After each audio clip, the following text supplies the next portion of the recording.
Hello mga mi! Another mini vlog nga ulit tayo. So from Thailand, Bangkok, lumipad kami ni Apam dito sa Chiang Mai, Thailand. Ayan. So samahan nyo kaming libutin natin ang Chiang Mai, Thailand. Ang ganda ng Chiang Mai, Thailand guys. Napakadaming mga magagandang tourist destination dito guys. As in. So ayun guys, first day namin ni Apam dito sa Chiang Mai. Nag-ikot-ikot muna kami. So ito yung tumawag ng aking atensyon. Nakikita niyo yan guys. Ayan, ganyan yung jeepney nila dito sa Thailand. Ayan, napaka gara niya, 'di ba? Kakaiba. Magkamukha sila ng jeepney natin sa Pilipinas pero kakaiba. So our first day dito sa Chiang Mai, pumunta kami dito ni Apam sa may waterfalls. Ito yung big waterfalls dito sa Chiang Mai. So kung bibisit ka dito, try to visit this guys. So nung pumunta kami dito guys, malakas yung tubig, yung bagsak ng tubig. Ayan, sobrang lakas. Kasi umuulan. Kaya kung nakikita nyo, nakakaputi kami. Ayan, nakakaputi kami kasi talagang yung tubig, talagang nagmi-maze siya. Ayan, ang lakas ng agos. So, bawal talagang lumapit masyado kasi nga, delikado.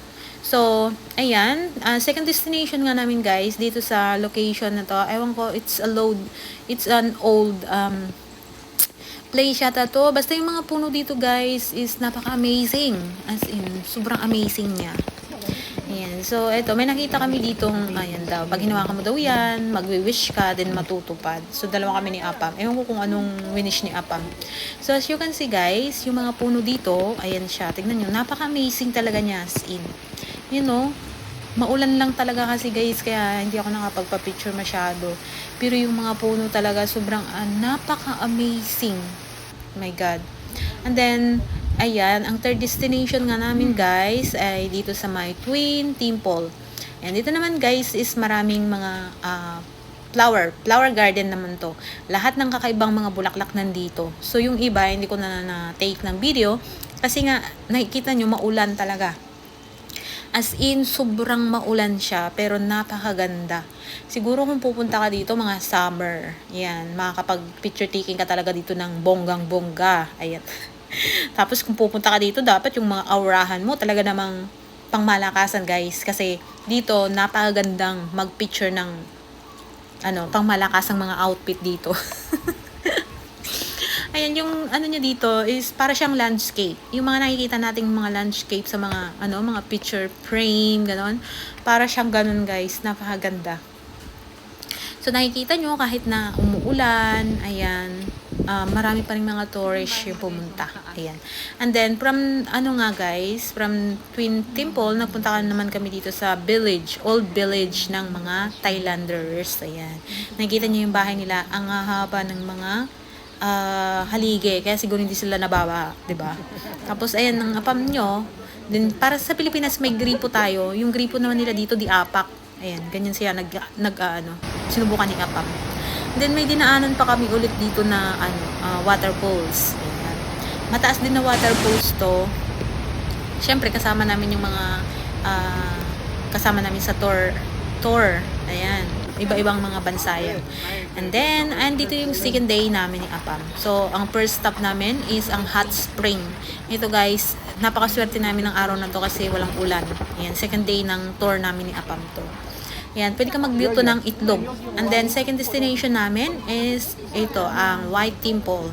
Kung nakikita nyo guys, ayan, napakaganda. Kaya kung pupunta kayo dito sa Bangkok, kung pupunta kayo ng Bangkok, why try to go to Chiang Mai, di ba?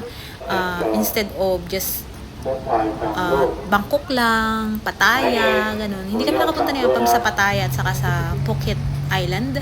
Kasi ang pinili ni Apam is Chiang Mai. So, para maiba naman daw. Ayan. So guys, try Chiang Mai din. Wag lang palagi yung Bangkok, Pattaya, Phuket, di ba? Try nyo yung Chiang Mai. Sobrang ganda guys. Maraming mga tourist destination dito na as in bongga, panalong panalo. Ayan. Si Apam kasi kapag travel kami, wala siyang pakialam. Ayaw niya nagtitake ng picture. So ako, video, picture, ayan. Bahala kami, may kanya-kanya kaming buhay. Charot. Then ayan, may nakita kami duyan ni Apam dito. So nagpapahinga kami dalawa kasi napagod kaming maglakad. As in napakaluwang nitong White Temple guys. So, then, kung pupunta kayo dito, dapat, kailangan mag-wear kayo ng siguro mga long pants, ganun, long dress, mga ganun. Kasi dito, bawal yung, maiksing short, kaya ako na parang may trapal ako sa legs, kasi, bawal yung naka-shorts ng maiksi. Hindi ka na makakapasok sa temple. Ayan, may mga nakasabit pa sila mga bungubong. And then, ayan, nagpunta kami ni Apam dito naman, sa may museum. Ano kung anong pangalan na nitong museum na to, pero nandito lahat yung mga kakaibang mga Hindi kasi ako nakikinig dun sa tour guide namin, guys, kasi mas gusto kong mag-ikot, tumingin ng mga ng kailangan makita, 'di ba? Hindi ako nakikinig dun sa mga sinasabi ng tour guide namin. So, may sarili kaming mundo ni Apam. Tingnan nyo. Old at kakaiba yung nila. Ewan ko, black house yata yung tawag nila dito. Ayan ang tinitingnan ni Apam. And then, pumunta kami dito sa long neck. Ayan guys, kung nakikita nyo, pati bata, naka long neck sila. Yan si Apam, nagpapasaway na naman. May nakita siyang ayan. Lato-lato daw. And then from Long Neck Village nga guys, pumunta kami dito sa may triangle Chuchubarutsu, ewan ko, nakalimutan ko. Charot. Ayan, nagpunta kami dito. So, iikutin namin tong triangle, nakalimutan ko kasi kung anong tawag dito guys. Pero dito daw nag-meet up yung tatlong bansa. Myanmar, Thailand, at Vietnam. Kung hindi ako nagkakamali, Vietnam. Ayan. Kung hindi Vietnam, Cambodia. Basta, isa sa dalawa na yun. So, dito sila nag-meet up. So, kung nakikita nyo yan yung na yun, video na yun, is yun yung Myanmar. Then, sa kabilang side niya, ayan, sa kabilang side nito is Vietnam. And then, sa pinanggalingan namin is Thailand. Ayan. So, nagpa-triangle to guys. Tatlong bansa to. Dito sila nag-meet. So, ewan ko kung pwede kang tawag nito, magbangka na lang siguro or sumakay ng ferry papunta sa kabilang bansa, di ba? Pero ewan ko kung pwede yung ganun. Kasi siguro hindi pwede kasi kailangan dumangka ng immigration. Then, yan, nagpunta kami dito sa Blue Temple. Ito naman yung tinatawag nilang Blue Temple, ang aming last destination. Ayan, Blue Temple. Ang ganda rin niya, guys. Ayan guys, after namin ma-visit lahat, siguro 3 days lang kami dito, then going back to the Philippines na kami. So, last day tour namin ni Apam, 2 days lang kami, papunta kami ng Myanmar. Pero guys, hindi kami natuloy sa Myanmar, so going back to the Philippines. Thank you for watching. See you on my next mini vlog.